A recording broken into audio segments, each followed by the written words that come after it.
સિંહે navy children સ્કૂલના વિદ્યાર્થીઓ સાથે સંવાદ કર્યો। રક્ષા મંત્રી શ્રી રાજનાથ સિંહે સોમવારે નવી દિલ્હી ખાતે નેવી ચિલ્ડ્રન સ્કૂલના વિદ્યાર્થીઓ સાથે સંવાદ કર્યો હતો।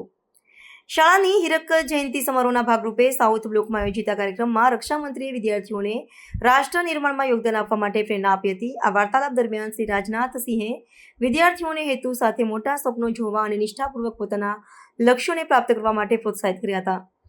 તેમણે જણાવ્યું કે શૈક્ષણિક જ્ઞાનની સાથે ચારિત્ર્ય નિર્માણ પણ અત્યંત આવશ્યક છે।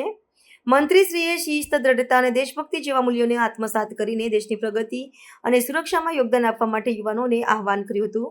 શ્રી રાજનાથ સિંહે વિદ્યાર્થીઓમાં શિસ્ત અને દેશભક્તિના ગુણોનું સિંચન કરવામાં નેવી ચિલ્ડ્રન સ્કૂલની ભૂમિકાની પ્રશંસા કરી હતી। તેમણે કહ્યું કે શિક્ષણનો મુખ્ય ઉદ્દેશ માત્ર નોકરી મેળવવાનો નથી, પરંતુ મૂલ્યો સાથેનો એક સારો નાગરિક બનવાનો છે। આ કાર્યક્રમ શાળાની સ્થાપનાના 60 વર્ષની ઉજવણીના અંશરૂપે યોજાયો હતો।